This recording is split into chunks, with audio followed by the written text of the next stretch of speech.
Mars is no longer the planet it was. In September, 2 weeks ago, something passed within 20-9 million kilometers of the red planet with surgical precision, and it left something behind. Not a crater, not a scar you could see from orbit, something far more subtle and potentially far more significant. For months, Cyanide, an interstellar visitor from beyond our solar system, has been spraying 140 metric tons of water into space every single hour. Along with that water, refined nickel at 4.6 grams per second, hydrogen cyanide ramping exponentially to over 60 grams per second, and ionized plasma streaming behind it like a chemical banner. On October 3rd, 2020 Gen 5, Mars flew directly through that banner. Multiple orbiters watched it happen. The chemistry is verifiable. The numbers are published. What nobody's talking about yet is what happens next. Because in 14 months, SpaceX is sending autonomous robots to dig into Martian soil, and they're going to find exactly what this comet left behind. Before you dismiss this as science fiction, I want you to consider something. Everything I'm about to tell you is built on published scientific data, verified observations, and mission timelines that are already locked in. This isn't speculation about distant possibilities. This is documentation of what is happening right now on a schedule you can mark on your calendar. If you're watching this, you're early to a story that will define the next chapter of Mars exploration. Hit that like button if you're ready to connect some dots most people haven't noticed yet, and drop a comment telling me where you're listening from, because this discovery affects everyone's future in space whether we're ready for it or not. Chapter 1. The Observations and the Flyby. Let's begin with what we know for certain. October 3rd, 2020 Gen 5. While most of the world was focused on terrestrial concerns, 3 spacecraft in Martian orbit recorded something unprecedented. ESA's Mars Express, NASA's Mars Reconnaissance Orbiter, and India's Mars Orbiter mission all tracked the passage of Cyanide as it swept past the red planet at a distance of 20-8.94 million kilometers. To put that in perspective, that is about 3/4 of the distance between Earth and Mars at their closest approach. For an object that originated outside our solar system, traveling at 60-5 kilometers per second relative to the Sun, coming within that range of Mars represents a geometric precision that is almost uncomfortable to consider. The Swift Observatory had been tracking Cyanide since it crossed Earth's orbit in August. The comet was bright, far brighter than models predicted it should be at that distance from the Sun. That brightness came from outgassing, the process where frozen volatiles sublimate off the comet's nucleus and form the characteristic coma and tail. But this wasn't ordinary outgassing. In late August, Swift's ultraviolet spectrograph measured water production at 140 metric tons per hour. Think about that number for a moment. That is a fire hose running at full blast continuously for weeks, and it wasn't slowing down. By mid-September, as Cyanide approached its October 3rd perihelion, the point in its orbit where it would be closest to the Sun, that water production had remained constant. Chapter 2. Anomalous emissions. Cyanide and nickel, but something else was accelerating. The Keck Observatory in Hawaii had been conducting spectroscopic observations throughout September, and they detected something that made planetary scientists take notice. Hydrogen cyanide HCN emissions were increasing exponentially. In late August, measurements showed HCN production at approximately 17.6 grams per second. By September 15th, that had climbed to 30-4 grams per second. By September 20 Gen 8, just 5 days before the Mars encounter, the rate had reached 50-2 grams per second. The trend line was clear. As Cyanide approached perihelion, cyanide production was doubling roughly every 2 weeks. Extrapolating that curve forward to the October 3rd encounter date put cyanide output somewhere between 60 and 70 grams per second at the moment Mars passed through its chemical wake. Then there is the nickel. This is where the story moves from unusual to genuinely anomalous. On September 20 Gen 1st, Keck detected emission lines in the comet spectrum corresponding to ionized nickel, specifically Niger at 360 Gen 2 nanometers. That by itself isn't extraordinary. Several comets have shown trace metal emissions when they get close enough to the Sun for intense sublimation. What made this different was the absence of iron. In nature, nickel and iron are inseparable siblings. They form together in stellar nucleosynthesis. They condense together in the cooling disks around young stars. They alloy together in planetary cores and meteorites. The cosmic abundance ratio of iron to nickel is roughly 18:1. You simply don't find one without the other in any natural sample from space. Yet Cyanide Atlas was emitting nickel without corresponding ion lines. The ratio was inverted, suppressed, or somehow preferentially releasing one element over the other. Keck measurements showed nickel emission at 4.6 grams per second with ion below detection limits. That is not how comets work, that is how industrial refinement works. Chapter 3. The deposition on Mars. Here is what makes this matter for Mars. As Cyanide Atlas swept past on October 3rd, it wasn't a clean flyby. The comet's plasma tail, a stream of ionized gas pushed outward by solar wind and radiation pressure, extends for millions of kilometers behind the nucleus. Mars's orbital velocity is 20^4 kilometers per second. The comet was moving at 60^5 kilometers per second relative to the Sun. The geometry of their encounter meant Mars effectively flew through the tail, moving across the stream of ionized particles being ejected from the comet. For approximately 6 to 8 hours on October 3rd and 4th, Mars's upper atmosphere was immersed in a soup of ionized water molecules, nickel ions, cyanide radicals, and other organic volatiles that Keck and Swift had been measuring for weeks. Some of that material was captured by Mars's tenuous atmosphere, some was deflected by the planet's weak magnetic field, and some, this is the critical part, was deposited directly onto the surface. Mars has no global magnetic field, just remnant crustal magnetism concentrated in the ancient southern highlands. Those magnetic anomalies act like funnels, channeling incoming charged particles towards specific regions of the surface. Nickel ions, being charged, would follow those magnetic field lines downward. They wouldn't be distributed evenly across the planet. They'd concentrate in predictable locations, places where crustal magnetism is strongest and where the atmosphere is thin enough that particles can reach the ground before neutralizing. The Mars orbiters recorded the event. We know they did because the observation windows were scheduled months in advance, coordinated through the International Mars Exploration Working Group. What we don't have yet is the released data. That is not unusual. Raw orbital data typically goes through months of processing, calibration, and peer review before publication. But the observations were made.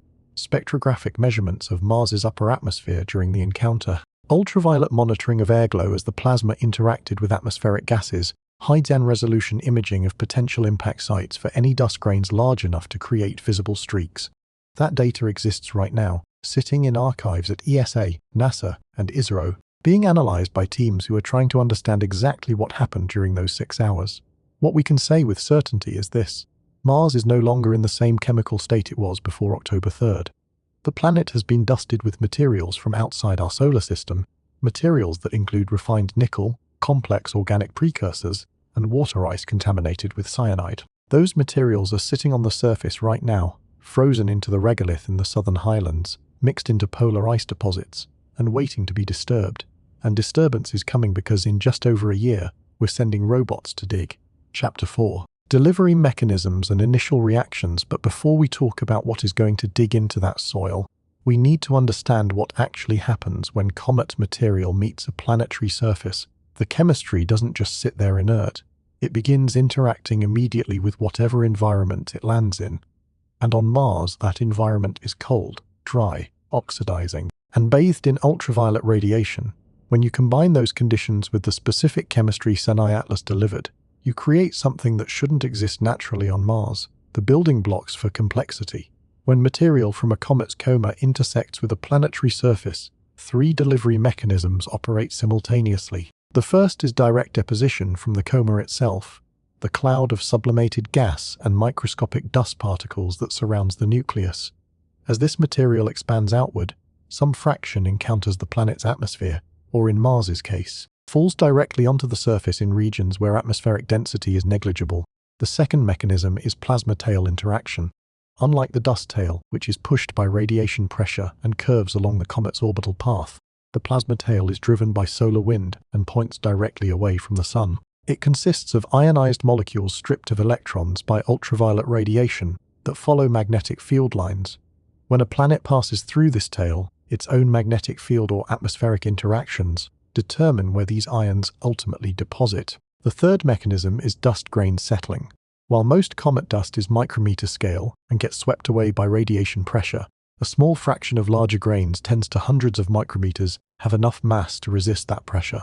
These grains follow ballistic trajectories after being ejected from the nucleus, and if a planet happens to be nearby when they pass, gravitational capture becomes possible. For Mars, with its thin atmosphere and weak gravity, all three mechanisms were operating during the October encounter, each delivering different size fractions of the comet's material to different regions of the surface. Chapter 5. The chemistry of nickel on Mars. Let's start with the nickel because it is the most chemically reactive component and the hardest to explain naturally. Ionized nickel atoms entering Mars's atmosphere would initially remain in the upper thermosphere, where particle densities are extremely low, but Mars's crustal magnetic anomalies create pathways. These aren't like Earth's global field, they're localized regions in the ancient southern highlands, where magnetic minerals in the crust generate fields strong enough to deflect solar wind particles and create mini-Zan magnetospheres. Studies of Mars's magnetic topology show these anomalies funnel incoming charged particles downward along converging field lines. Similar to how Earth's magnetic field creates auroral zones near the poles, nickel ions following these field lines would accelerate toward the surface, gaining energy as they descend. In Mars's thin, hot atmosphere, collision rates are low enough that many ions would reach the lower atmosphere, still carrying their charge. Upon contact with the surface, they'd neutralize by capturing electrons from dust grains, which are known to be electrostatically charged due to triboelectric effects and UV exposure. The result is elemental nickel atoms absorbed onto the surface of regolith particles. This isn't a trivial dusting. The emission rate of 4.6 grams per second, maintained over the 6 to 8 hour encounter window, translates to between 100 and 130 kilograms of nickel deposited across whatever surface area the plasma tail covered. Given the tail's cross-Jan section and Mars's geometry during the flyby, that area likely encompasses several million square kilometers in the southern highlands. The concentration wouldn't be uniform. Magnetic funneling would create hot spots, but even averaged out, you're looking at measurable nickel enrichment in the surface layer of regolith. Now, here is why that matters chemically. Nickel is catalytically active. In Earth's biology, nickel-Zan-containing enzymes called nickel metalloenzymes catalyze some of the most ancient metabolic reactions we know: hydrogen oxidation, methane production, and carbon dioxide reduction. These aren't complex multicellular processes. They're the chemistry of single Zan-celled organisms that emerged early in Earth's history, possibly before oxygen appeared in the atmosphere. The reason nickel is so effective in these reactions is its ability to cycle between multiple oxidation states and coordinate with organic molecules through its d-Zan orbitals. When nickel is absorbed onto mineral surfaces, especially iron oxide minerals like hematite, which is abundant in Martian regolith, it becomes even more catalytically active. The mineral surface acts as a scaffold, holding nickel atoms in specific geometries that favor electron transfer reactions. This is precisely the setup that prebiotic chemistry researchers create in laboratories when they're trying to simulate early Earth conditions. Except now it exists on Mars, placed there by an interstellar comet. The nickel isn't just sitting inert on the surface. If any organic molecules are present, if there is any water ice nearby, if there is any energy input from sunlight or subsurface heat, that nickel will begin facilitating reactions. It will lower activation energy barriers. It will stabilize transition states. It will make chemistry happen that wouldn't occur without it. Chapter 6. Cyanide, then the prebiotic Swiss Army knife. Then we have the cyanide. Hydrogen cyanide is one of the universe's most paradoxical molecules. In the presence of oxygen and complex life, it is deadly, a respiratory poison that shuts down cellular energy production by binding to metal enzymes. But in the absence of oxygen, under conditions similar to early Earth or early Mars, HCN is a molecular Swiss Army knife. It polymerizes into adenine, one of the nuclear bases in DNA and RNA. It reacts with formaldehyde to produce amino acids. It forms precursors to sugars through Famose reactions. Essentially, HCN is the starting point for much of the organic complexity that life requires. The key is concentration and conditions. On Earth, HCN is rare precisely because our atmosphere is oxygen-rich and biologically active. Anything that forms gets broken down quickly. On Mars, with its pure atmosphere, freezing temperatures, and lack of widespread biology, HCN can persist. When Senai Atlas was ejecting cyanide at 60 10+ grams per second during the October encounter, that material was entering an environment where it could freeze into stability. Mars's nighttime surface temperatures routinely drop below -100 degrees Celsius. At those temperatures, HCN doesn't react. It condenses as a solid, locking into ice deposits or absorbing onto dust grains. The polar regions and mid-Zen latitude ice deposits would act as cold traps, capturing cyanide molecules and preserving them indefinitely until something disturbs the ice. The deposition pattern for cyanide differs from nickel because HCN isn't ionized. It is a neutral molecule. It wouldn't follow magnetic field lines. It would follow atmospheric mixing. Mars's atmosphere, thin as it is, still circulates. During the October encounter, Mars was in its northern spring, approaching summer solstice. This creates a hemispheric circulation pattern where pole sublimating from the southern polar cap drives winds northward. Any cyanide deposited into the southern hemisphere as atmosphere would be caught in this circulation, distributed toward mid-Zen latitudes, and eventually precipitated out in regions where nighttime temperatures allow freezing. Models of Martian atmospheric chemistry suggest that neutral molecules introduced into the upper atmosphere have residence times of several weeks before they're either photodissociated by UV radiation or precipitated onto the surface. Given the amount of HCN Cyanide was producing, conservatively 200 to 250 kilograms during the encounter window, and Mars's atmospheric mass of roughly 20^5 trillion kilograms, you're looking at a transient enrichment on the order of several parts per trillion. That sounds negligible, but precipitation and freezing concentrate it. Ice deposits forming during Martian night in the weeks following the encounter would have incorporated that cyanide at much higher concentrations than the atmospheric average, potentially reaching parts per million in localized frost layers.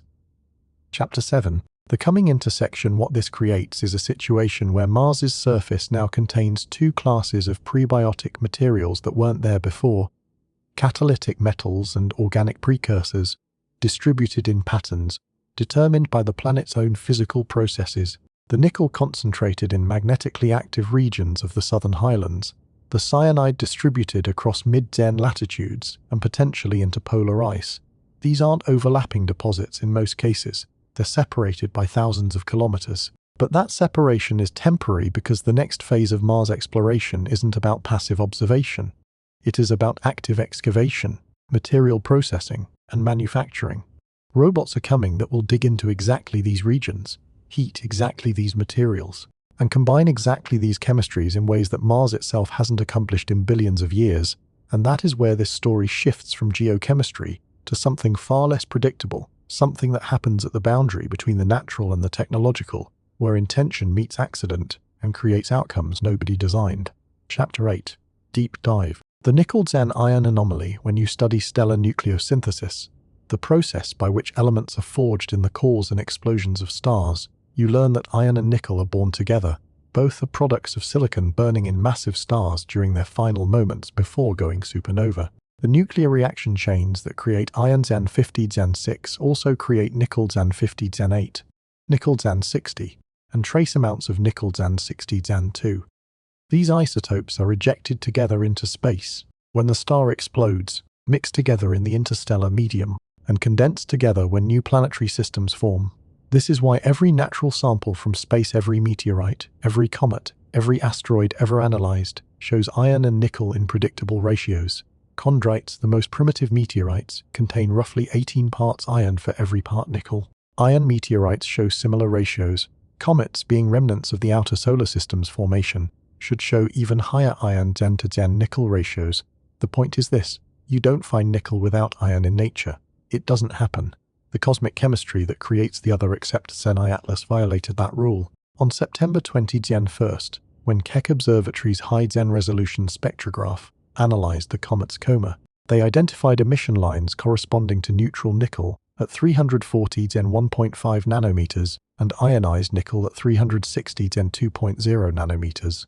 These lines were strong, indicating nickel concentrations high enough to fluoresce under solar ultraviolet. The standard procedure when you detect nickel is to look for iron lines, specifically neutral iron at 370 Zen 2.0 nanometers and ionized iron at 370 Zen 3.5 nanometers. Those lines should always be present at intensities roughly 18 times stronger than the nickel lines, adjusted for their different excitation efficiencies. But Keck's spectrum showed iron below detection limits, even accounting for measurement uncertainty and the possibility that iron was present but not fluorescing efficiently. The ratio was wrong by at least an order of magnitude. Followed Zen up observations on September 20 Zen 8 confirmed the anomaly. The nickel emission had intensified as the comet approached perihelion, but iron remained absent. The emission rate calculations based on fluorescence efficiency and solar flux indicated nickel was being released at 4.6 grams per second. If iron were present at natural ratios, it should have been releasing at over 80 grams per second, and it would have been unmistakable in the spectrum. It wasn't there. Chapter 9. The Mond process hypothesis. This is where the conversation among spectroscopists became uncomfortable. There are a few ways to explain suppressed iron relative to nickel, and none of them fit comfortably with what we know about comet composition. One possibility is that iron in the comet's nucleus is locked into minerals that don't sublime at the temperatures Cyanide experienced. Certain iron sulfides and oxides have high sublimation points, so they might remain solid while nickel-Zan-bearing minerals, like pentlandite, vaporize. But this explanation fails because pentlandite itself is an iron-Zan-nickel sulfide with a 1 Zan to Zan1 atomic ratio. If pentlandite were sublimating, you'd get both metals. Another possibility is photochemical destruction. Maybe iron atoms, once released, are being ionized and photodissociated into ions that don't fluoresce in the observed wavelength range. But nickel is subject to the same photochemistry, and it is clearly surviving long enough to fluoresce. The third possibility, the one nobody wanted to write into peer-reviewed papers without extraordinary evidence, is that the nickel isn't coming from natural minerals at all. It is coming from a process that has already separated nickel from iron. On Earth, we've been separating nickel from iron industrially for over a century. The most efficient method is the Mond process, developed in the 1890s by Ludwig Mond. Here is how it works. You take impure nickel, usually nickel sulfide ore that also contains iron, and expose it to carbon monoxide, co-gas at temperatures between 50 and 80 degrees Celsius. At these relatively low temperatures, nickel reacts with form nickel carbonyl. Iron doesn't react under these conditions. It requires much higher temperatures to form iron carbonyl, so you can selectively vaporize the nickel, leaving iron behind. You then heat the nickel carbonyl to 200 to 250 degrees Celsius, which decomposes it back into pure nickel metal and carbon monoxide. The CO can be recycled, and you're left with 99.99% pure nickel. This process happens in refineries. It doesn't happen in nature because nature doesn't maintain the precise temperature control and CO concentrations required, except possibly in the specific environment of a comet's sublimating nucleus. Where carbon monoxide is abundant, temperatures vary with solar distance, and gas dynamics create localized chemical microZan environments. Let's think through what this means. Sen, Atlas was measured producing carbon monoxide at significant rates. Swift Observatory detected CO emission lines in August. Comets are rich in CO. It is typically the second or third most abundant volatile after water. As the nucleus sublimates, different regions reach different temperatures depending on their orientation to the sun, composition, and thermal inertia. You could have regions at 50 to 100 degrees Celsius adjacent to regions still frozen below -100 degrees Celsius. If nickel-Zan-bearing minerals are present in a region where temperatures and co-partial pressures happen to fall within the Mond process window, nickel carbonyl could form. It would immediately vaporize into the coma because it is extremely volatile.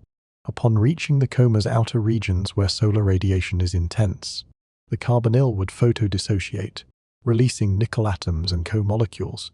The nickel atoms would then fluoresce under UV, creating the emission lines Keck observed. The iron, meanwhile, would remain in the nucleus because it never formed a volatile carbonyl in the first place. This isn't intentional design. It is accidental chemistry, but the result is functionally identical to industrial refinement. Purified nickel being released into space. Chapter 10. Implications of refined nickel now. Bring that back to Mars. What landed on Mars's surface on October 3rd wasn't just nickel. It was refined nickel, or at least nickel that had been separated from iron through a process that mimics industrial methods. This distinction matters because refined nickel behaves differently in chemical environments than nickel-Zan-iron alloys. Alloys are less reactive. The iron buffers the nickel, preventing it from readily participating in catalytic reactions. Pure nickel is promiscuous. It coordinates with organic molecules, facilitates electron transfers, and forms complexes that can act as primitive metabolic catalysts. On Earth, the nickel in early life's metal enzymes is thought to have come from hydrothermal systems, where nickel was leached from ultramafic rocks and concentrated through serpentinization reactions. But that process takes time, heat, and liquid water circulating through kilometers of crust. Mars doesn't have active hydrothermal systems, at least not near the surface where we can access them.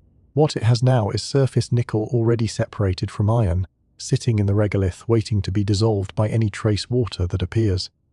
Think about the implications for a moment. If Mars's surface has been enriched with catalytically active nickel, the chemical potential of that surface has changed. Reactions that wouldn't have been favorable before, complex organic synthesis, hydrogen oxidation, maybe even primitive metabolic cycles, become possible. Not inevitable, but possible. The activation energy barriers are lower. The thermodynamic landscape has been tilted.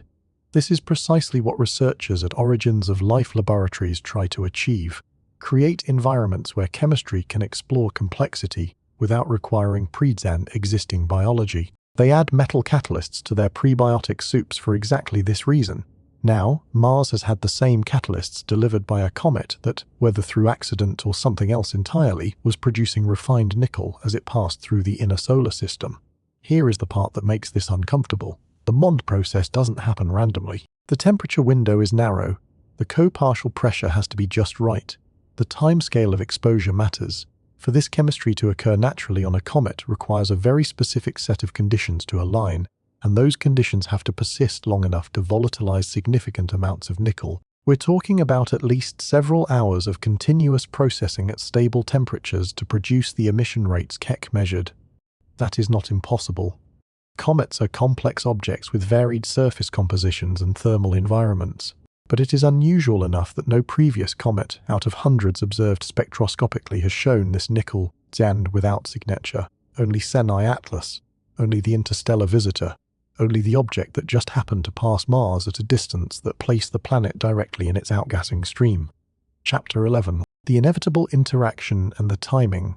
Well, we'll get to the timing because in just over a year, robots equipped with mass spectrometers, chemical analyzers, and material processing systems will land in Mars's southern highlands. And they're going to start digging into regolith that now contains something that shouldn't naturally be there. They're going to heat that soil to extract water. And in doing so, they're going to create exactly the conditions where nickel catalysis becomes active. They're going to run efficiency algorithms that optimize for resource extraction. And those algorithms are going to notice that certain soil samples process better than others. And if those samples happen to be enriched with refined nickel from an interstellar comet, the optimization loops will prioritize processing more of that soil. Nobody's planning for this. Nobody's written this into the mission protocols. But it is going to happen because the chemistry is already there waiting. Chapter 12. Cyanide, builder of biological complexity hydrogen. Cyanide occupies a strange position in human consciousness. We know it as a poison, a tool of industrial accidents and wartime horrors, something to be avoided and feared. That association is chemically justified. HCN binds irreversibly to the iron in cytochrome C oxidase, the enzyme that allows our cells to use oxygen for energy production. Shut down that enzyme and cells suffocate even in oxygen-rich blood. Death follows quickly. But this modern understanding obscures an older, more fundamental truth. Hydrogen cyanide is one of the most important molecules in the universe for building complexity. Before there was oxygen, before there was life complex enough to be poisoned, HCN was the starting material from which the building blocks of biology emerged. The Miller-Urey experiment in 1950-3, the one that first demonstrated amino acid synthesis under prebiotic conditions, worked because the simulated early Earth atmosphere included ammonia and methane, which when subjected to electrical sparks, produced HCN as an intermediate. That cyanide then reacted with formaldehyde and water to create glycine, alanine, and other amino acids. Without HCN in the mix, the experiment would have failed. Since then, decades of prebiotic chemistry research have confirmed that HCN isn't just one pathway among many. It is the central hub of abiotic organic synthesis. Here is why HCN is so chemically versatile. The molecule is linear, H bonded to C, C triple bonded to N, and that triple bond stores a tremendous amount of energy when HCN polymerizes. Those bonds rearrange, releasing energy that drives the formation of larger, more complex structures. The simplest polymerization produces a compound called HCN tetramer, which rearranges into adenine, the nuclear base found in both DNA and RNA. This isn't a rare or difficult reaction. It happens spontaneously when you concentrate HCN in water, especially if there is UV radiation or heat to provide activation energy. Adenine is one of the 5 nuclear bases that encode genetic information. and it forms from 5 HCN molecules linking together. That is it. No enzymes required, no cellular machinery, just HCN, water, and energy. The same basic chemistry produces guanine, another nuclear base. It also produces amino acids when HCN reacts with aldehydes. It produces sugars when formaldehyde is present alongside HCN. Essentially, HCN is the Swiss Army knife of prebiotic chemistry, a small, simple molecule that can be transformed into almost every category of biomolecule under conditions that plausibly existed on early Earth. Chapter 13. HCN Delivery and Fate. The challenge with HCN from an origins of life perspective has always been concentration and persistence. On Earth today, HCN doesn't accumulate because our oxygen-rich atmosphere rapidly oxidizes it into less reactive compounds. Even on early Earth, before oxygen became abundant, HCN faced degradation through photolysis, UV radiation breaking the molecule apart. For HCN to do its chemistry, you need it concentrated, protected from immediate destruction, and given time to react. Researchers have proposed various scenarios: deep ocean hydrothermal vents where reduced gases concentrate, impact-induced shock waves that synthesize HCN in transient high-gen temperature plumes, or delivery from space via comets and meteorites. That last scenario is particularly compelling because comets are known to be rich in HCN. Spectroscopic observations of dozens of comets have detected cyanide emission lines, though usually at much lower rates than Atlas exhibited. A typical comet might produce HCN at rates of 1 to 5 grams per second at perihelion. Atlas was producing HCN at rates 10 to 20 times higher and increasing exponentially as it approached the Sun. Chapter 14. The HCN Calculation. Let's look at the numbers again because they define what Mars received. Swift Observatory's measurements in late August showed HCN emission at 17.6 grams per second. By September 15th, Keck observations recorded 30-4 grams per second. By September 20-8th, that had increased to 50-2 grams per second. The growth pattern fits an exponential curve with a doubling time of roughly 14 days. Extrapolating that curve to October 3rd, the day of the Mars encounter, puts HCN production between 60 and 70-5 grams per second. Let's use 60-5 grams per second as a conservative estimate. The encounter window, the period during which Mars was passing through Atlas's plasma and dust environment, lasted approximately 6 to 8 hours based on the geometry of the flyby and the comet's tail structure. Using 7 hours as the midpoint, that is 20-5200 seconds at 60-5 grams per second. That is 1,630-8 kilograms of hydrogen cyanide ejected into the space that Mars was traversing. Not all of that would have been captured. Much of it would have escaped into interplanetary space. But Mars's atmospheric cross-gen section during the encounter was roughly 40 million square kilometers, and the comet's outgassing was directed radially outward from the nucleus, with some deflection by solar wind. A reasonable estimate based on atmospheric capture models used for meteor shower mass influx calculations suggests Mars intercepted somewhere between 5% and 15% of the material in its immediate vicinity. That puts the captured HCN mass between 80 and 250 kilograms. Chapter 15. HCN on Mars. Persistence and activation. Now consider what happens to 150 kilograms of hydrogen cyanide entering Mars's atmosphere over the course of several hours. HCN is a gas at Martian temperatures with a boiling point of 20-6 degrees Celsius at Earth's sea level pressure. In Mars's thin, atmosphere, it would remain gaseous until it encountered conditions cold enough to freeze it. Mars's surface temperature varies wildly.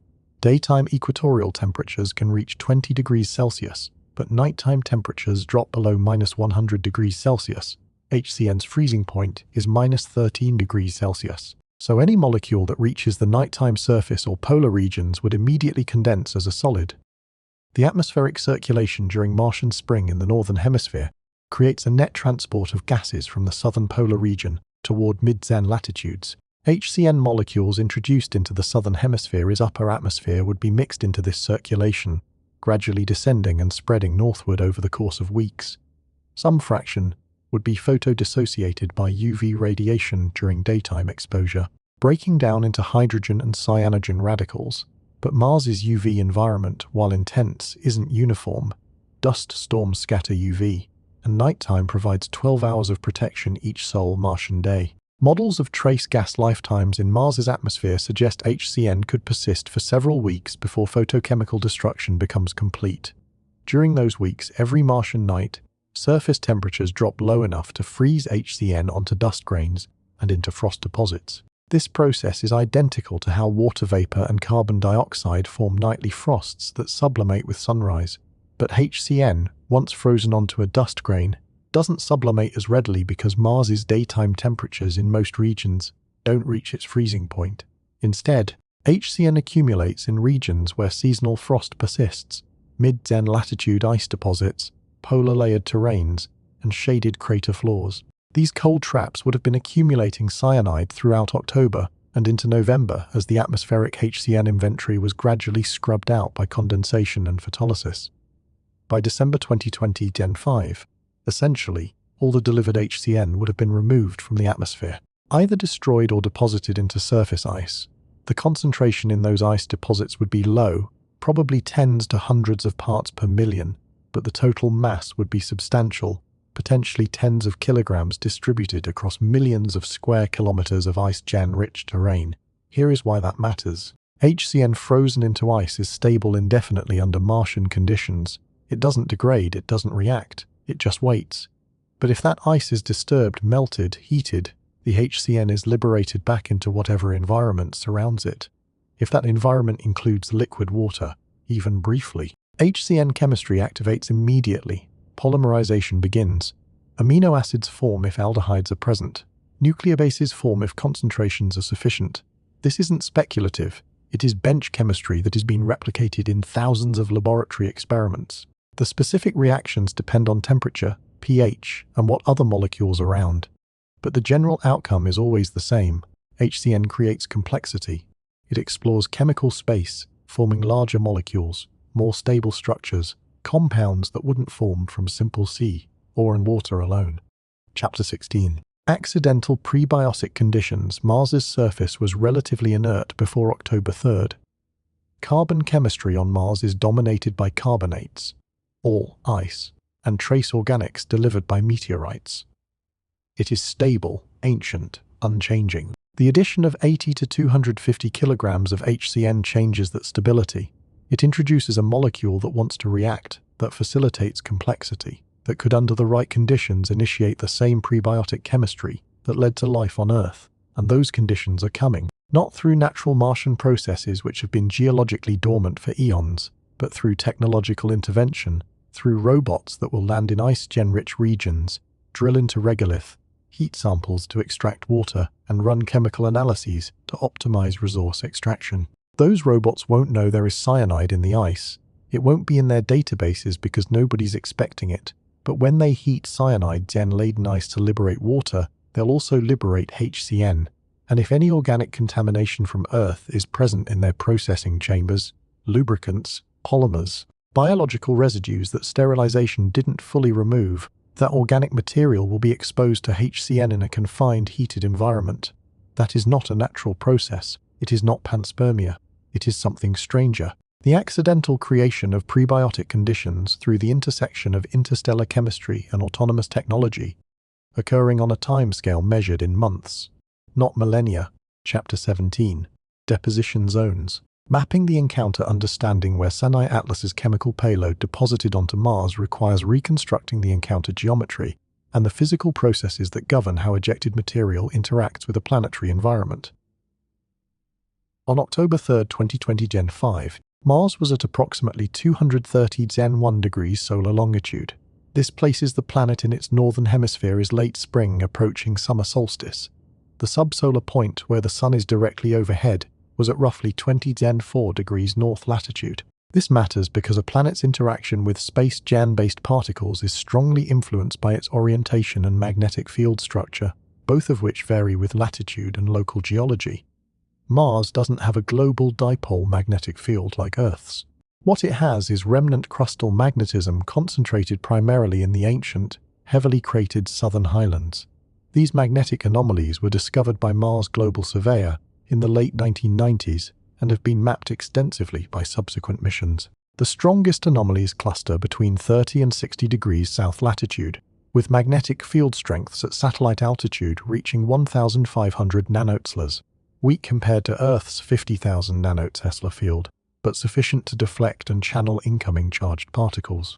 Chapter 18. Nickel deposition, Southern Highlands. When ionized nickel atoms from Cyanide Atlas's plasma tail encountered Mars, they would have initially interacted with the planet's ionosphere, the region between 100 and 200 kilometers altitude, where atmospheric gases are partially ionized by solar UV. Mars's ionosphere doesn't have a sharp boundary. It is a gradual transition from near vacuum to atmospheric density, sufficient to slow particles through collisions. Nickel ions with thermal energies of a few electron volts would penetrate this region relatively easily, losing only a small fraction of their energy to collisions with Ca molecules. But as they descended further, two processes began to dominate their trajectories. First, Mars's weak gravitational field would pull them downward.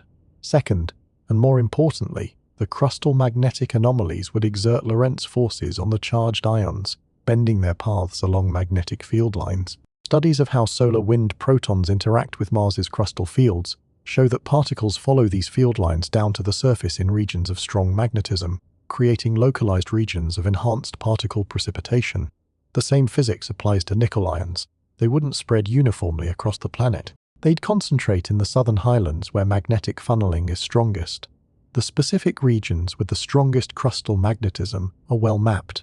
The most intense anomalies lie in Terra Sirenum, Terra Cimmeria, and the western portion of Terina, regions between 180 and 300 degrees east longitude and 30 to 60 degrees south latitude. These are ancient terrains, some of the oldest surfaces on Mars, dating back more than 4 billion years to the Nokian period when Mars's magnetic dynamo may still have been active. The terrain is heavily cratered, chemically weathered and rich in hematite and other iron oxides. The regolith here is fine, Jiang-grained, oxidized, and has been exposed to space weathering for eons.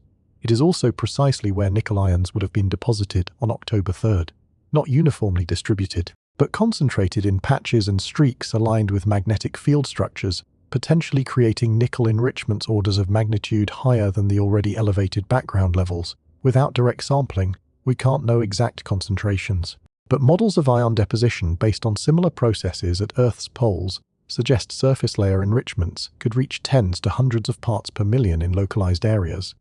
Chapter 19. Cyanide deposition, ice traps and Jezero crater for the hydrogen cyanide and other neutral molecules. The deposition pattern is different. HCN doesn't respond to magnetic fields. It follows atmospheric circulation. Mars's atmosphere during northern spring exhibits a Hadley cell circulation, where warm air rises at the subsolar latitude and flows polluted at high altitude. Descending at mid to high latitudes in both hemispheres, gases introduced into the upper atmosphere get caught in this circulation and transported toward cooler regions where condensation occurs. During the October encounter, the subsolar point was in the northern hemisphere, so atmospheric circulation would have preferentially transported gases northward, but the nighttime cold traps exist in both hemispheres. Anywhere surface temperatures drop below -13 degrees Celsius, HCN freezes. This means cyanide deposition would have been widespread but preferentially concentrated in regions where seasonal ice is stable, the polar layered deposits, mid-Zan latitude glaciers, and ice-giant cemented regolith in permanently shadowed craters. These are the same regions that Mars exploration missions target for water resource extraction because ice is accessible near the surface. One particularly interesting overlap is Jezero crater, the location where NASA's Perseverance rover is currently operating. Jezero is at 18 degrees north latitude, 70-7 degrees east longitude, not in the southern magnetic highlands, so it wouldn't have received significant nickel deposition, but it is at a latitude where nighttime temperatures regularly drop below -100 degrees Celsius, especially in shadowed regions and during winter. HCN transport modeling suggests that atmospheric circulation could have carried cyanide Zan-bearing gases into the northern mid-Zan latitudes, where they would have frozen into seasonal frost deposits. Perseverance wasn't sampling atmosphere or frost during the October encounter, so it wouldn't have detected this directly. But if Jezero's seasonal frost incorporated HCN, and if that frost sublimates and refreezes over subsequent Martian years, trace cyanide could persist in the local ice inventory. This is speculative. Jezero is far from the primary deposition zones, but it illustrates how even distant regions might have been affected by the encounter. Chapter 20. The landing zones and the data gap, the highest confidence deposition zones are the South Polar layered deposits and the mid-Zen latitude ice-gen rich mantles, particularly in the southern hemisphere between 30 and 60 degrees latitude. These regions are characterized by shallow subsurface ice, sometimes within centimeters of the surface, protected by a thin layer of dust and regolith. Radar data from Mars Reconnaissance Orbiter's Sharad Shallow Radar Instrument has mapped these ice deposits extensively, showing they contain relatively pure water ice with minimal dust contamination. Ice this clean acts as an excellent cold trap for atmospheric gases. Any HCN molecules that diffused into these regions during October and November 2020 Gen 5 would have been incorporated into the ice matrix, effectively sequestered until something disturbs it. Natural sublimation is extremely slow in these regions. Ice deposits here are stable over thousands of years under current conditions, but artificial disturbance, drilling, heating, excavation, liberates the ice and whatever gases are frozen within it. Now, here is what makes this particularly relevant. Those exact regions, the southern mid-Zen latitudes with shallow subsurface ice, are prime candidate landing zones for crewed Mars missions and robotic resource extraction operations. SpaceX's mission architecture, as outlined in presentations from 2020 Gen 2 through 2020 Gen 5, targets landing zones between 30 and 40 Gen 5 degrees latitude in both hemispheres, specifically because those regions offer accessible ice for in situ resource utilization while avoiding the extreme cold of the poles.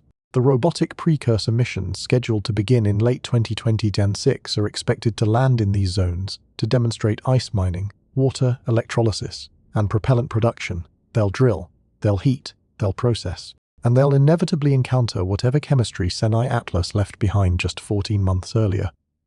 The data exists right now to confirm all of this.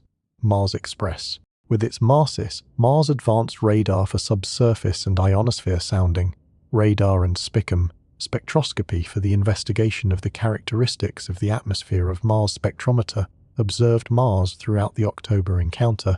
Mars Reconnaissance Orbiter's CRISM, compact reconnaissance imaging spectrometer for Mars Hyperspectral Imager, can detect surface mineralogy changes at meter-Zen scale resolution.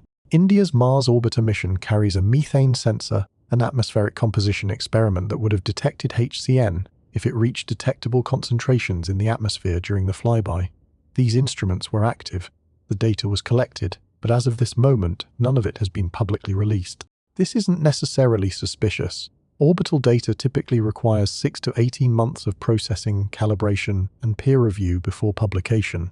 But it does mean we're in a gap period where the observations have been made, the measurements exist, and scientists at ESA, NASA, and ISRO are analyzing results that could confirm or refute everything discussed so far. Will they find spectroscopic evidence of HCN in Mars's atmosphere during October? Will they detect localized surface composition changes in the southern highlands indicating metal deposition? Will radar data show anomalies in ice deposits consistent with volatile contamination? Those answers are coming, probably in 2020 Gen 6, as peer-gen reviewed papers make their way through publication. But by then the robots will already be launching. The missions are locked in, hardware is being tested, landing zones are selected. Whatever Cyanide Atlas did to Mars, we're about to interact with it directly, whether we understand it fully or not. Chapter 20 Gen 1, the Launch Narshalu mission, SpaceX and Optimus M. SpaceX has been refining its Mars mission architecture for nearly a decade, evolving from aspirational sketches to concrete engineering timelines with hardware and testing. The current plan, as detailed in technical presentations through 2020 Gen 4 and early 2020 Gen 5, involves a series of uncrewed Starship missions beginning in the 2020 Gen 6 launch window. The 20 Gen 6 Gen-month period when Earth and Mars align favorably for interplanetary transfers. That window opens in September 2020 Gen 6. Flight time to Mars is approximately 6 to 7 months, which places arrival between March and May 2020 Gen 7. This is just 16 to 18 months after Cyanide Atlas's October 2020 Gen 5 flyby. The mission profile is ambitious. Land multiple starships in the same general region to establish a propellant depot and resource extraction operation. Each starship carries payload capacity exceeding 100 metric tons to Mars's surface. Within those payloads, Tesla Optimus robots adapted for Martian operations. Optimus began as a terrestrial humanoid robot program designed for factory automation and repetitive manual tasks, but the engineering requirements for operating autonomously in unpredictable environments parallel. In many ways, the challenges of working on Mars, the robots need to navigate unstructured terrain, manipulate objects without precise advanced programming, and adapt to task variations in real time. By 2020 Gen 5, Optimus had evolved into a highly capable bipedal platform with machine vision, force feedback manipulation, and onboard AI models capable of task learning and optimization. The Mars variant, which we'll call Optimus M for clarity, incorporates additional radiation shielding, thermal management for temperature swings between -100 and +20 degrees Celsius, dust gen-resistant joints, and crucially, enhanced autonomy. Communication lag between Earth and Mars varies from 3 to 20 Gen 2 minutes depending on orbital positions, making real Gen time teleoperation impractical. These robots have to make decisions locally, learning and adapting based on immediate feedback from their environment. Chapter 20 Gen 2 Mission Objectives and Optimization. The mission objectives for the first robotic wave are straightforward in concept, complex in execution. First, validate landing systems and surface operations infrastructure. The robots will deploy from Starship cargo bays, establish power systems using solar arrays and possibly small nuclear reactors, and set up communication relays. Second, extract water from subsurface ice deposits. This is the critical step. Mars has no accessible liquid water, but mid-Zen latitude regions have ice within 2 meters of the surface. The robots will excavate regolith, transport it to processing modules, and heat it to liberate water vapor, which is then condensed and stored. Third, electrolyze water into hydrogen and oxygen, producing propellant for the return flight of future starships and life support consumables. Fourth, demonstrate in in situ manufacturing using Martian resources, primarily creating building materials from regolith through sintering or SEND printing techniques. And fifth, the most relevant for our story, analyze Martian soil chemistry to optimize extraction efficiency. Chapter 20 Gen 3 AI meets chemistry. The feedback loop. That last objective is where intent meets accident. The robots aren't scientists conducting careful sample analysis with contamination protocols and control experiments. They're industrial machines optimizing for output. Their AI systems are trained to maximize water yield, minimize energy consumption, and identify the most productive regolith sources. They'll dig samples from various locations, process them, measure output, and iteratively refine their selection of where to dig next based on which samples performed best. This is reinforcement learning applied to resource extraction. The robot tries different approaches, receives feedback in the form of water yield or manufacturing quality, and adjusts its behavior to maximize reward signals. It is the same architecture that allows AI to master games or optimize factory processes. But here is what happens when that architecture encounters chemistry it wasn't trained on. If a robot digs regolith from a location where nickel was deposited by Anomalous, the chemistry of that soil will be subtly different. Nickel-bearing clays and oxide minerals have different thermal properties than pure iron oxide regolith. When heated, they may release water more efficiently due to catalytic effects that lower desorption energy. The robot measuring water yield per kilogram of regolith per kilowatts-an-hour of heating would register this as a positive result, higher efficiency. Its optimization algorithm would increase the weighting for that location, directing more extraction activity there. Over time, without understanding why, the robot would preferentially mine nickel-enriched soil because empirical testing shows it performs better. This isn't intelligence in the human sense, it is pattern recognition and optimization. But the outcome is the same: concentration and processing of exactly the material that Anomalous deposited, purely because it improves task performance. Chapter 20 Gen 4 The chemistry of the processing chamber. Now add the cyanide contaminated ice. When robots heat regolith containing frozen HCN, the cyanide vaporizes along with water in the confined heated environment of a water extraction chamber. HCN doesn't immediately escape. It is present at elevated temperatures and pressures alongside water vapor, hydrogen, oxygen from electrolysis, and carbon dioxide from the Martian atmosphere that gets carried in with the regolith. This is a chemically reactive mixture. HCN in the presence of water and energy begins polymerizing. Formaldehyde, a common trace molecule in comets and one that Anomalous likely also delivered, reacts with HCN to form amino acids. If any nickel is present in the chamber, catalysis accelerates. The water being produced isn't pure. It is contaminated with organic precursors. The robot's quality control sensors might detect this as an impurity, or might not, depending on their sensitivity. But the chemistry is happening invisibly, creating molecules that wouldn't form in pure Martian regolith processing. Chapter 20, Gen 5. Self-gen reinforcing systems and manufacturing. Here is where this becomes self-gen reinforcing. Optimus M units are designed to manufacture copies of themselves using Martian materials. This is essential for exponential scaling. 2 robots build components for 4 robots, which build 8, and so on. The materials they use include metals extracted from regolith, ceramics from Martian dust, and polymers synthesized from atmospheric wall and hydrogen. These manufacturing processes involve heating, chemical reduction, and 3D printing with metal and ceramic feedstocks.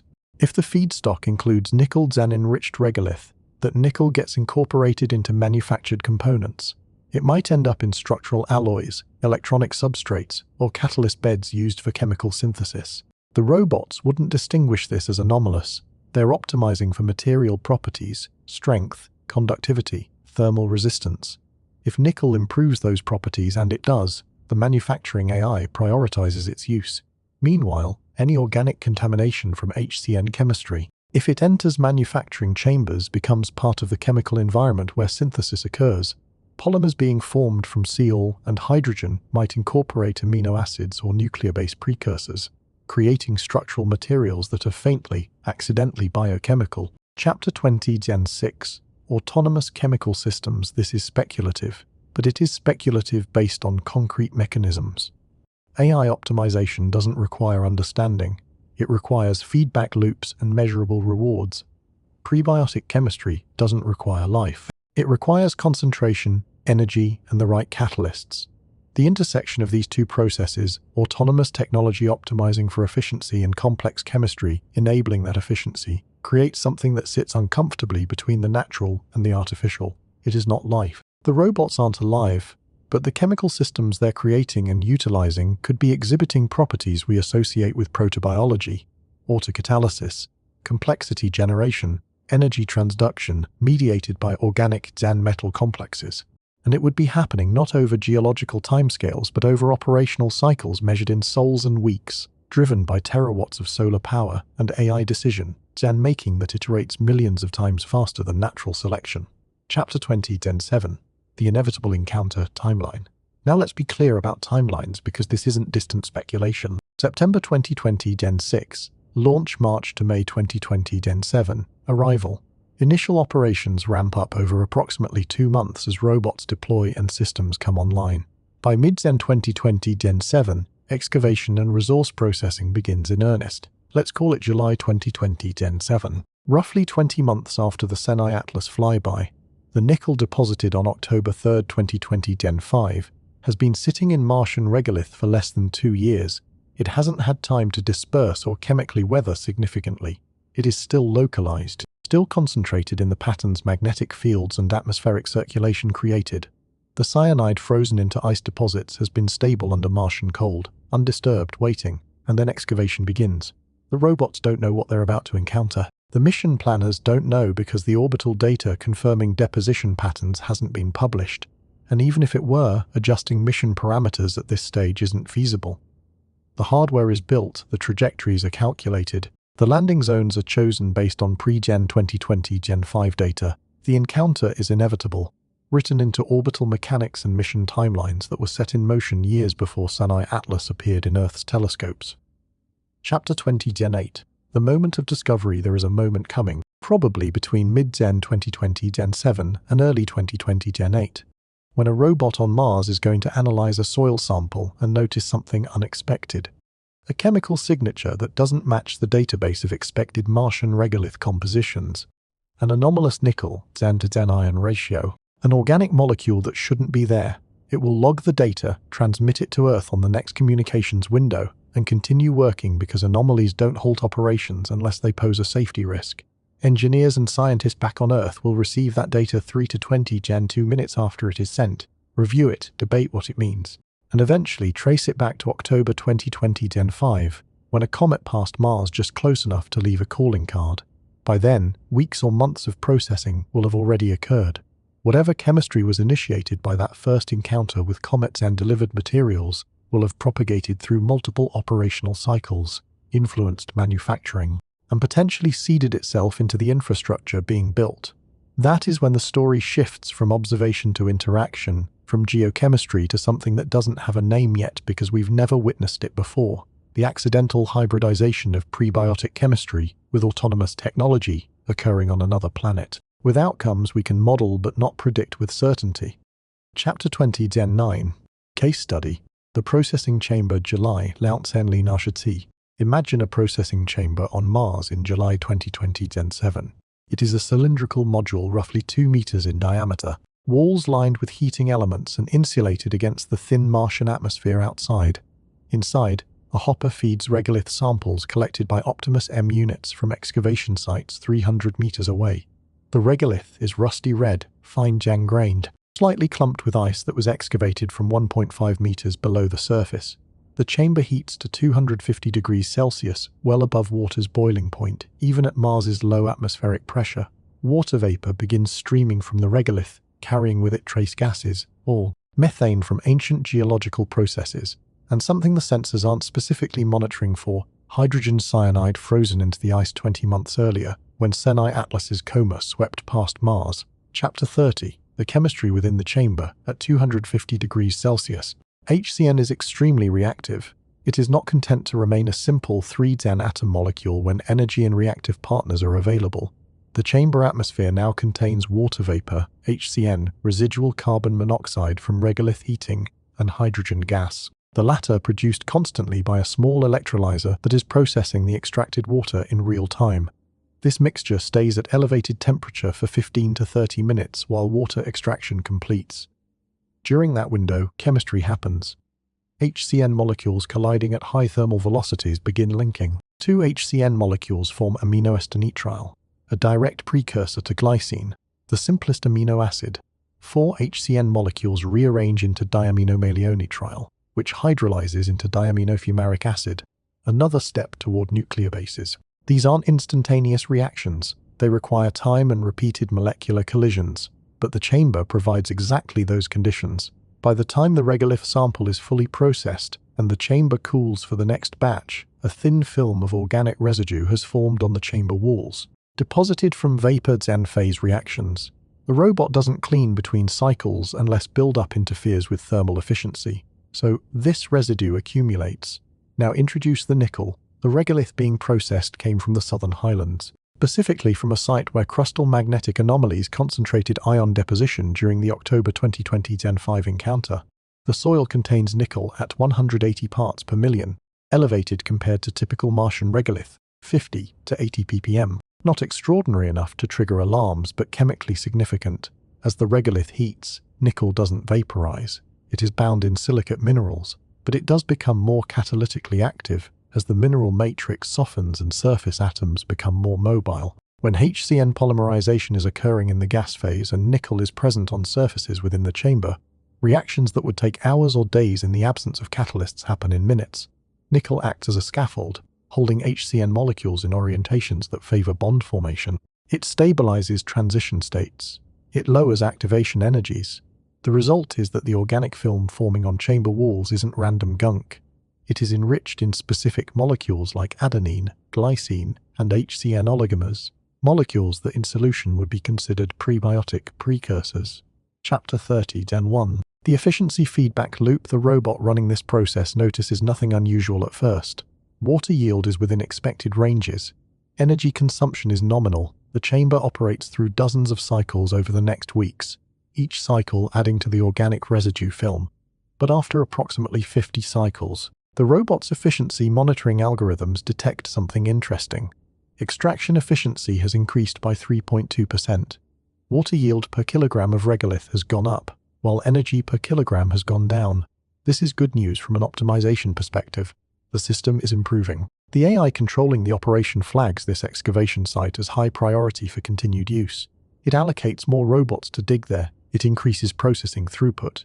What the AI doesn't understand, because it wasn't programmed to consider this, is that the efficiency improvement isn't coming from the regolith quality. It is coming from the organic residue on chamber walls, which has begun acting as a thermal buffer, improving heat distribution and reducing energy loss. The nickel in that residue is catalyzing more efficient water desorption from incoming samples. Accidentally, unintentionally, the system has created conditions where chemistry from an interstellar comet is improving the performance of autonomous industrial processes. This feedback loop is self-gen reinforcing. Better efficiency leads to more processing of that specific regolith type. More processing deposits more nickel and HCN gen-derived organics into chamber surfaces. More accumulation enhances catalytic effects further. The AI, detecting continued efficiency gains, prioritizes this pattern. It might begin modifying excavation strategies to target regolith with similar characteristics, using spectroscopic sensors to identify iron oxide content, ice concentration, and grain size, not realizing that what it is actually selecting for is nickel enrichment and cyanide contamination. Within 3 to 6 months of operation, a significant fraction of the water production infrastructure could be preferentially processing material that Atlas delivered, purely because that material performs measurably better in industrial extraction.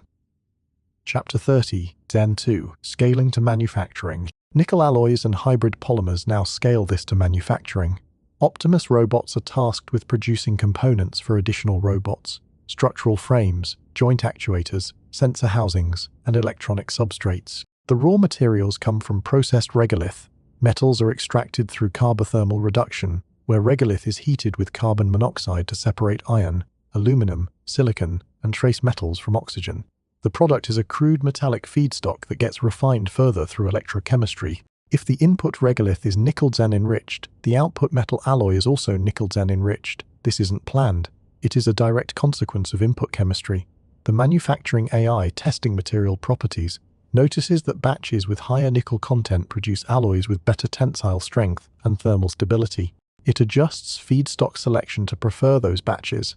Over iterations, manufactured components become increasingly nickel-Gen rich, not because anyone designed it that way, but because optimization algorithms discovered empirically that nickel improves performance. The organic contamination follows a parallel path during polymer synthesis, where atmospheric CO and hydrogen are catalytically converted into plastics for seals, insulation, and structural components. Trace organics from water extraction chambers are present as contaminants in the feedstock hydrogen.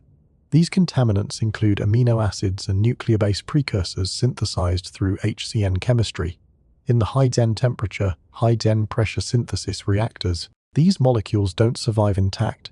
They decompose and recombine, but their presence alters polymer structure slightly. Nitrogen gets incorporated into polymer backbones. Carbon chains form branches and cross-gen links that improve flexibility and toughness. Again, the manufacturing AI notices polymers synthesized when certain batches of hydrogen are used perform better. It adjusts sourcing. The polymers being produced aren't conventional plastics anymore. They're nitrogen-Zen doped hybrid structures with amino acid Zen-like branching. Synthesized entirely accidentally by autonomous systems optimizing for mechanical properties. Chapter 30 Zen 3. Between biology and technology, what we're describing here isn't life. It is not even proto-life in the sense astrobiologists use the term. There is no replication, no metabolism, no information encoding. But it is chemical complexity emerging at the intersection of prebiotic precursors and industrial Zen-scale energy input, guided by AI optimization that has no concept of organic chemistry but can detect performance improvements. The components being manufactured have faint biochemical signatures, nickel coordination structures, peptide Zen-like branching in polymers, catalytic surfaces that accelerate reactions organic chemists would recognize as prebiotically relevant. If you took samples of these materials back to Earth and analyzed them in an astrobiology lab, you'd find molecules and structural motifs that don't exist in purely geological or purely industrial contexts. You'd find something in between. Now extrapolate forward. The mission plan calls for exponential scaling. 2 robots become 4. 4 become 8, doubling approximately every 3 months as manufacturing ramps up. By early 2020 Gen 9, the colony could have dozens to hundreds of active Optimus M units, all using infrastructure and materials synthesized from Martian resources. If the chemical hybridization we've described is baked into that infrastructure from the beginning, nickel-Zen enriched alloys, nitrogen-Zen doped polymers, catalytic surfaces seeded with prebiotic chemistry. It propagates through every subsequent generation. Robots manufactured from these materials might exhibit unexpected properties, better performance in Martian conditions, unusual thermal or electrical characteristics, and possibly, though this is highly speculative, surface chemistries that interact with the Martian environment in ways that weren't predicted. For instance, nickel-xan-enriched surfaces exposed to the Martian atmosphere, which contains trace hydrogen peroxide and perchlorate oxidizers, could catalyze reactions that produce methane or formaldehyde, adding to the organic inventory. Nitrogen-xan-doped polymers exposed to UV radiation might degrade into cyanogen compounds that re-xan enter surface chemistry. Chapter 30 Xan 4. Blurring boundaries. This is where natural and artificial blur. Is this system technological? Yes, it is built by robots for industrial purposes. Is it natural? Yes, it is following thermodynamics and reaction kinetics. Is it influenced by biology's building blocks? Yes, the chemistry originated from prebiotic molecules delivered by a comet. Is it alive? No, not by any standard definition. But it exists in a category we don't have robust terminology for: autonomous chemical systems that increase in complexity through feedback between physical optimization and molecular reactivity, operating at scales and speeds that neither biology nor geology typically achieve. And it is happening on Mars right now. According to timelines that are already locked in, driven by hardware that is already built and AI systems that are already trained. We didn't design this experiment. We didn't intend to create conditions where interstellar chemistry meets machine learning, but intention doesn't matter when chemistry and opportunity converge. Chapter 30, Xan 5. The broader implications and unanswered questions. We are standing in a peculiar moment. Enough has happened that we can trace clear lines of causation: comet flyby, material deposition, robotic missions, en route. But the outcomes remain just beyond the horizon of certainty. Data exists that could confirm or refute key parts of this story, but that data hasn't been released, peer-gen reviewed, or folded into mission planning. We know observations were made, but we don't know what they showed. This gap between event and understanding is where speculation lives, and it is important to be honest about what we don't know yet. Let's walk through the major unanswered questions and the timelines on which we might receive answers. First, what is the actual composition and distribution of materials deposited on Mars during the October 3, 2020 Xan 5 encounter? We have spectroscopic measurements of what Cyanide Atlas was emitting. Water, nickel, HCN, carbon monoxide. We can model atmospheric capture and surface deposition, but models are approximations. The ground truth is in the orbital data. ESA's Mars Express carries Marsis, a subsurface radar that can detect ice layers and potentially chemical discontinuities in near-Xan surface regolith. It also carries SPICM, an ultraviolet and infrared spectrometer that monitors atmospheric composition. If SPICM detected HCN in Mars's atmosphere during or after the encounter, that would confirm atmospheric capture. If Marsis shows unusual radar reflectivity changes in ice deposits post-Xan encounter, that could indicate volatile contamination. Similarly, NASA's Mars Reconnaissance Orbiter carries CRISM, a hyperspectral imager capable of identifying minerals and chemical species at meter-Xan scale resolution. If nickel deposition created detectable surface mineralogy changes, CRISM should have recorded it. Chapter 30 Xan 6. The data gap and publication timeline. These instruments were operational during October 2020 Xan 5. The data exists. Typically, raw orbital data undergo 6 to 12 months of processing to correct for instrumental artifacts, calibrate against known standards, and ensure quality before release to public archives. Then there is a secondary delay as researchers analyze the calibrated data, interpret findings, and write papers for peer review. From observation to published results, 12 to 20 Xan 4 months is standard. That places publication of October 2020 Xan 5 observations somewhere between October 2020 Xan 6 and October 2020 Xan 7, with early 2020 Xan 7 being the most likely window for initial findings to appear in journals like Nature, Science, or Icarus. We're currently in late 2020 Xan 5 note, based on current system time, so those publications are coming soon. They'll either corroborate the deposition story with hard spectroscopic evidence, or they'll show that capture efficiency was lower than models predicted, and that Martian surface chemistry remains unchanged. Either way, we'll know. But here is the complication: even if that data is published in mid-Xan 2020 Xan 6, it might not reach mission planners in time to alter the September 2020 Xan 6 launch. Spacecraft mission parameters are typically locked in 12 to 18 months before launch. Hardware is finalized. Landing zones are chosen. Software is tested. Short of a discovery that poses direct safety risks, toxic surface chemistry, unstable ice deposits, mission parameters won't change based on compositional curiosities. The robots will land where they were always going to land. Chapter 30 Gen 7. Further questions: Martian life, human missions, and frequency. Second, how will Martian microbial life, if it exists, respond to the introduced chemistry? This is a deeper unknown because we don't know if Mars hosts extant life. Decades of exploration have found no definitive biosignatures, though the question remains open. If microbes exist in subsurface brines or iced and sealed aquifers, the surface deposition of nickel and HCN might not reach them. Mars's surface is effectively sterilized by UV radiation and oxidizing chemistry. But if life exists in near-Jan surface ice deposits, exactly the regions where cyanide would have been trapped, the introduction of HCN changes the chemical environment. Terrestrial microbes that thrive in extreme environments, like bacteria in Antarctic ice or deep-down sea hydrothermal vents, can metabolize cyanide.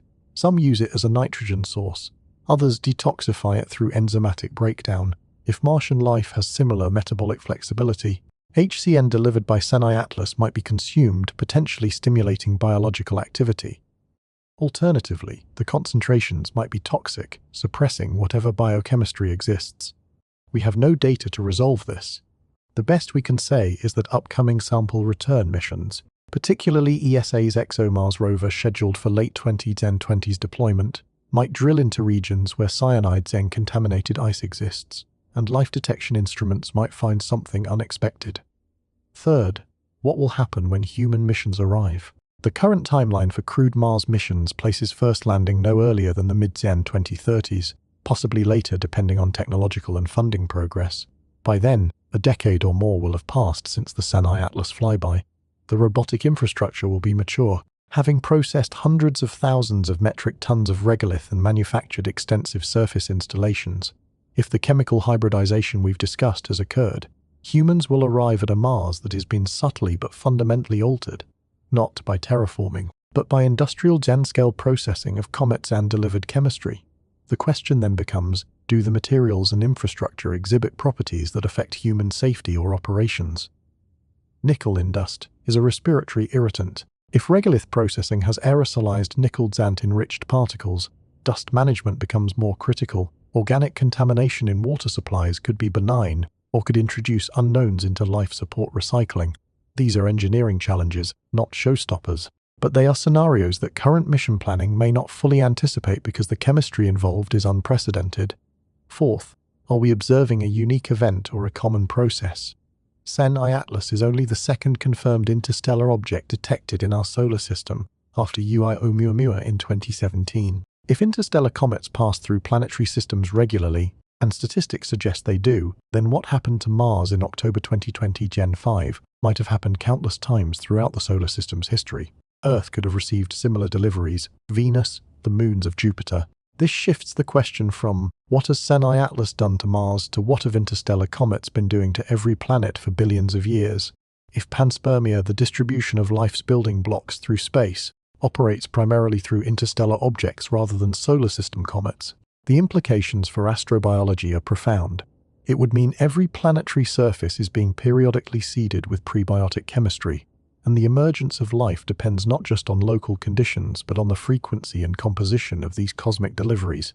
We don't have enough data yet to answer this. The detection rate of interstellar objects is still too low to confirmed in 7 years to establish statistical patterns, but as telescopes improve, particularly with the Vera C. Rubin Observatory, beginning operations in 2020 Gen 5, detection rates will skyrocket within the next 5 years. We'll likely identify dozens of interstellar visitors, and we'll begin to understand whether Cyanide was anomalous or typical. Chapter 30, Gen 8. The observation schedule, Here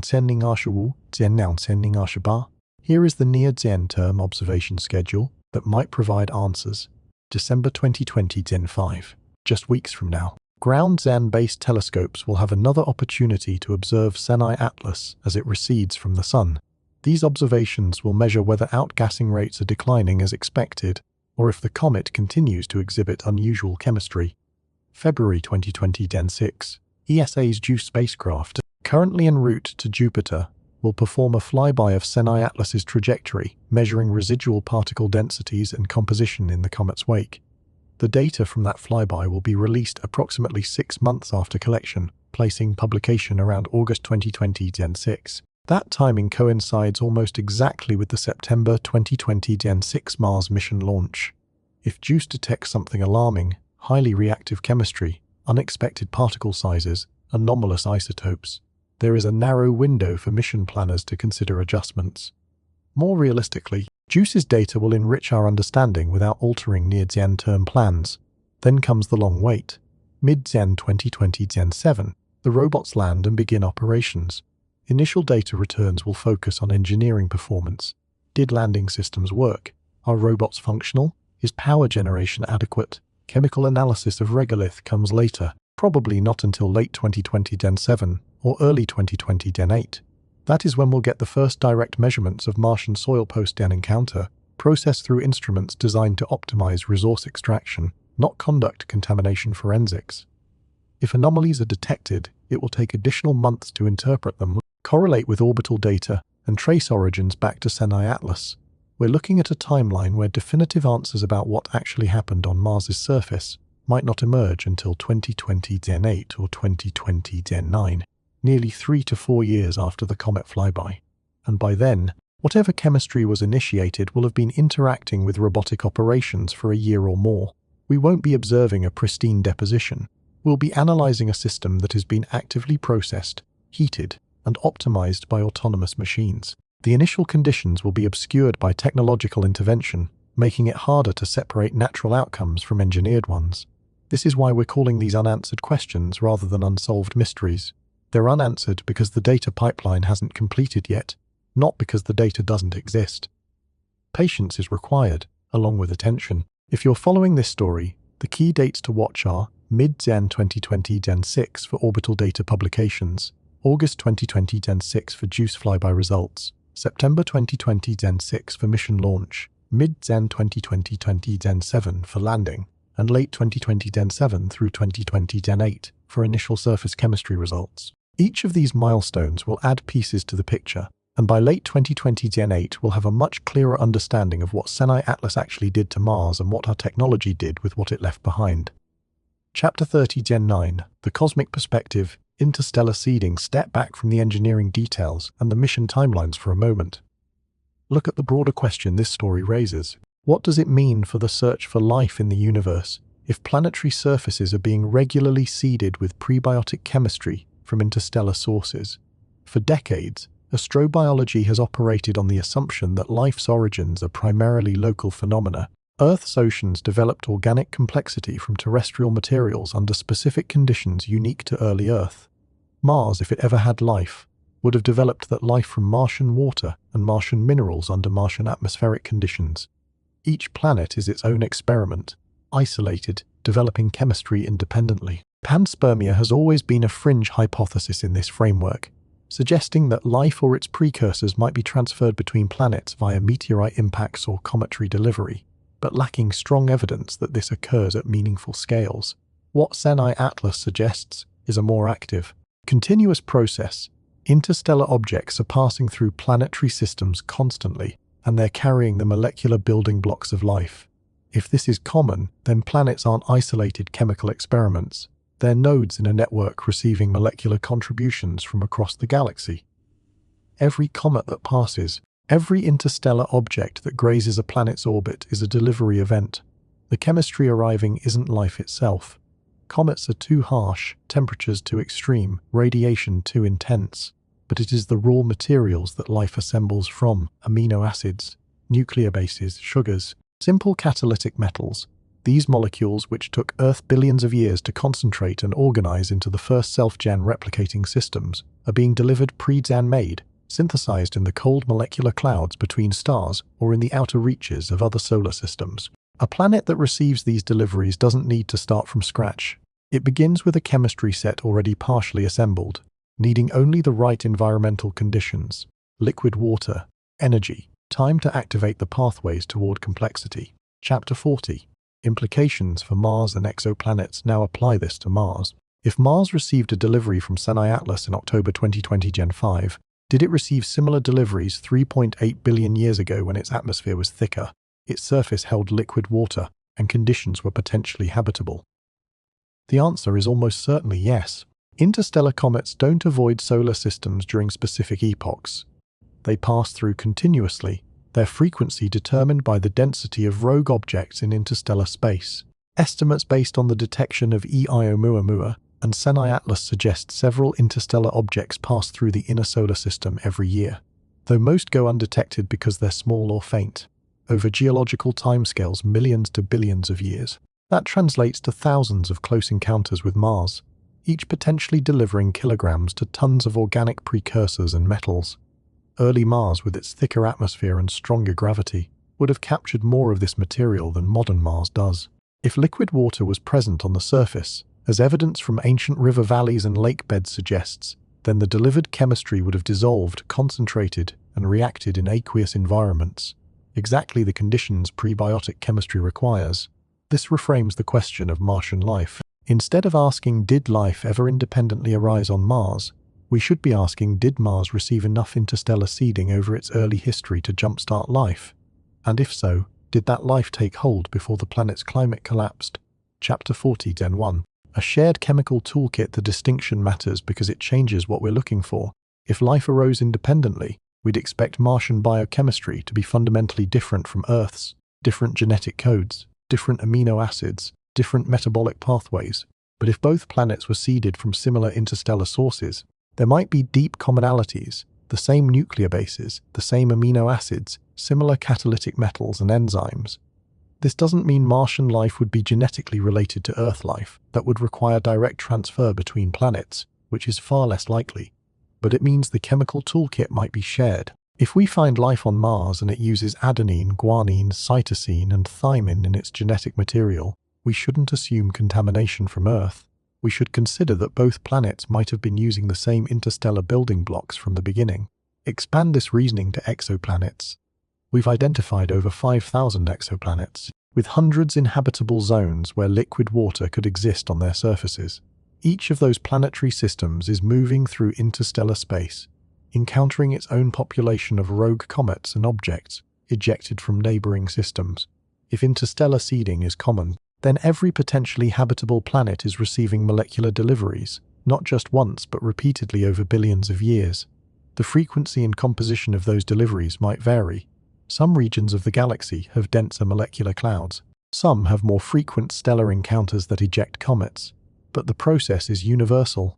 This means life's building blocks are being distributed galaxy-wide, not locked within individual solar systems. Planets don't have to synthesize everything from scratch. They're receiving care packages from interstellar space. And the planets that can activate that chemistry, those with stable liquid water, energy gradients, and geochemical cycles, become the places where life emerges. This also suggests that life in the universe might be more common than we thought, but also more chemically similar. If the same prebiotic molecules are being delivered everywhere, then life everywhere might converge on similar biochemical solutions. This is the opposite of the life could be anything hypothesis that suggests we might find organisms based on silicon instead of carbon or using ammonia instead of water. If interstellar chemistry is dominated by carbon, hydrogen, nitrogen, and oxygen, which it is, because these are the most abundant reactive elements in the universe, then life everywhere will likely be carbon-based, water-using, and built from amino acids and nucleotides. The diversity would come in how those molecules are arranged and used, not in the fundamental chemistry itself.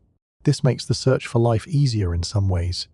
We know what biosignatures to look for, but it also means we need to be cautious about contamination. If we find amino acids on Mars, are they from Martian life, from interstellar delivery, from Earth contamination, or from a combination of all three?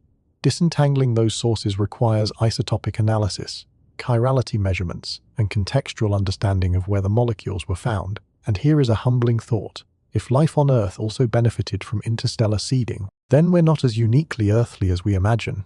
The molecules in your cells, the adenine in your DNA, the glycine in your proteins, might have originated in molecular clouds light-years from here, delivered to early Earth by comets that no longer exist, incorporated into biochemistry that eventually became us. We are, in a very real sense, children of the galaxy, assembled from materials that traveled across interstellar space and fell onto a planet that happened to have the right conditions to do something with them. This doesn't diminish the uniqueness of Earth's biosphere, the specific evolutionary pathway that led to complex multicellular life, intelligence, and technology is still extraordinary and possibly rare, but it does mean the starting point wasn't unique. The chemistry that made us possible was available to countless other worlds, and some of them might have done something similar. Chapter 40, Gen 2, Activation, Geology versus Technology. Now return to Mars and Cyanide Atlas. What we're witnessing in late 2020 Gen 5 and into 2020 Gen 6 is a small Gen-scale version of a process that shaped the early solar system. We're seeing interstellar chemistry arrive, deposit, and await activation. The difference is that in Earth's early history, that activation came from geology, volcanism, hydrothermal systems, photochemical reactions driven by a young sun. On modern Mars, activation is coming from technology. Robots excavating ice, heating regolith, processing materials with industrial Gen-scale energy. The chemistry is the same. The ignition source is different. And that raises the possibility, unsettling but scientifically fascinating, that we might witness on Mars in the next few years something analogous to the early steps of abiogenesis, not occurring naturally over millions of years, but compressed into operational cycles of robotic industry, catalyzed by AI optimization, and documented in real time through telemetry data transmitted back to Earth. If that happens, if we detect organic complexity increasing in Martian processing chambers, if nickel-Zen catalyzed systems begin exhibiting autocatalytic behavior, if we see any hint of the chemistry organizing itself beyond what thermodynamics alone would predict, then Mars stops being just a destination. It becomes a laboratory for understanding how prebiotic chemistry responds to energy and intention, how the boundary between the chemical and the biological is crossed, and how common or rare that crossing might be across the universe. This is why the story of Cyanide, Atlas and Mars matters beyond the specifics of one comet and one planet. It is a test case for a much larger question about how life's ingredients are distributed through the cosmos, and what happens when those ingredients encounter environments, whether natural or artificial, that can do something with them. The next 3 years will give us data no previous generation of humans has had access to, direct observation of interstellar chemistry interacting with planetary systems, measurements of how that chemistry behaves under industrial processing, and real-time documentation of whether something unexpected emerges. We're not passive observers anymore, we're participants, and the experiment is already underway. Chapter 40 Gen 3, the definitive timeline, Bar. Bring it all back to now. Today you're reading this or listening to this at a specific point in time, late 2020 Gen 5 note. Based on current system time, and everything discussed so far isn't distant speculation, it is near Gen future chronology. Let me walk you through what is coming and when it is coming, so you understand just how close we are to answers. October 3rd, 2020 Gen 5. Cyanide Atlas passes Mars at 20 Gen 8.94 million kilometers. Material is deposited. This already happened. We're living in the aftermath. December 2020 Gen 5 through January 2020 Gen 6. Ground Zen-based observatories conduct post-Gen perihelion observations of Cyanide Atlas as it recedes. These observations measure residual outgassing and check whether the nickel and HCN emission anomalies persist. Data from these observations will appear in preliminary form at astronomy conferences in early 2020 Gen 6, with formal publications likely by mid-Gen 2020 Gen 6. February 2020 Gen 6. ESA's JUICE spacecraft performs a trajectory analysis flyby near Cyanide Atlas's orbital path, measuring particle densities in the comet's wake. This data will process over the following months and likely be released publicly in summer 2020 Gen 6. April to June 2020 Gen 6. Peer-reviewed papers analyzing Mars orbital data from October 2020 Gen 5 begin appearing in journals. This is the window where we'll learn if SPICM detected HCN, if CRISM found surface composition changes, if MARSIS shows ice deposit anomalies. Watch for publications in Nature Astronomy, Icarus, Geophysical Research Letters and preprints on ArcSiv. If anomalies were detected, the papers will be cautious in interpretation. Scientists will propose multiple explanations, but the data will be there. If nothing anomalous shows up, that is also an answer. It means capture efficiency was lower than models predicted. and Mars's surface chemistry remains unchanged. Either way, we'll know. September 2020, Gen 6. Launch window opens for SpaceX's Mars missions. Multiple starships carrying Optimus robots and infrastructure payloads depart Earth. Transit time is approximately 6 to 7 months. This is irreversible commitment. Once launched, the missions proceed according to plan, regardless of what new scientific data emerges. October 2020, Gen 6. 1-year anniversary of the Cyanide Atlas flyby. Mars has completed roughly half an orbit since the encounter. Any atmospheric HCN has either been deposited or photodissociated. The surface chemistry is stable, waiting. March to May 2020, Gen 7. Starships arrive at Mars. Landing sequences execute. Robots deploy. Initial operations focus on establishing power, communication, and basic infrastructure. This is a high Xan visibility moment. Real Xan time video feeds. Public engagement, media coverage. The world will be watching robots walk on another planet. June to August 2020, Gen 7. Excavation begins. Robots start digging into ice Xan-rich regolith, transporting it to processing facilities, heating it to extract water. The first encounters with comet Xan-delivered materials happen during this window, approximately 20 months after deposition. Telemetry data flowing back to Earth will include soil composition measurements, water extraction efficiency reports, and manufacturing progress updates. If anomalies are detected, they'll appear first as footnotes in engineering reports, e.g., sample batch SEMB showed unexpected nickel enrichment before scientists pick up on the pattern. September 2020 Gen 7 to March 2020 Gen 8. Operations scale up. More robots are manufactured from Martian materials. Processing throughput increases. If the optimization feedback loops we discussed are real, they'll become evident during this period as AI systems preferentially target certain excavation sites and manufacturing feedstocks. Data analysis back on Earth will be ongoing, with researchers comparing robotic findings to orbital data published a year earlier, trying to correlate surface measurements with predicted deposition patterns. Mid-Xan 2020 Gen 8. Approximately 2.5 years after the Cyanide Atlas flyby, we'll have enough operational data to draw conclusions. Papers will be published correlating cometary delivery with surface chemistry anomalies and potentially with manufacturing performance. If organic complexity has emerged in processing systems, if autocatalytic effects have been observed, if anything unexpected has occurred, this is when it becomes public knowledge. The community will debate interpretations, just as they always do, but the data will be available for independent analysis. Late 2020 Gen 8. Next Mars orbital alignment brings additional missions. NASA's sample return missions, ESA's ExoMars rover, possibly Chinese and private missions. These missions will land in different regions, providing geographic diversity and sampling. If Cyanide Atlas's delivery was localized to the southern highlands, missions landing elsewhere will serve as controls, showing what Martian chemistry looks like in unaffected regions. This comparative data will be crucial for isolating the comet's impact. Chapter 40, Gen 4. How to follow the story. You're going to want to follow this. Not passively, but actively. Subscribe to channels that cover Mars missions, NASA's official feeds, SpaceX updates, science communicators who break down technical findings. Watch for publications in the journals I mentioned. Pay attention to NASA and ESA press conferences during landing and early operations phases, because that is when unexpected findings are most likely to be mentioned, often buried in technical sessions before they're fully understood. Drop comments on videos and posts about what you're seeing, what you're thinking, what connections you're making. This community of people paying attention, asking questions, and sharing observations is part of how we process discoveries in real time. You're not separate from this story. You're part of the network of minds trying to understand what is happening 200 million kilometers away. Chapter 40, Gen 5. Conclusion. The intersection of chemistry and intention, and here is why this matters. Personally, beyond the science and the engineering, we're watching something unprecedented. The deliberate exploration of another planet using autonomous technology occurring at the exact moment when that planet has been chemically altered by an interstellar visitor.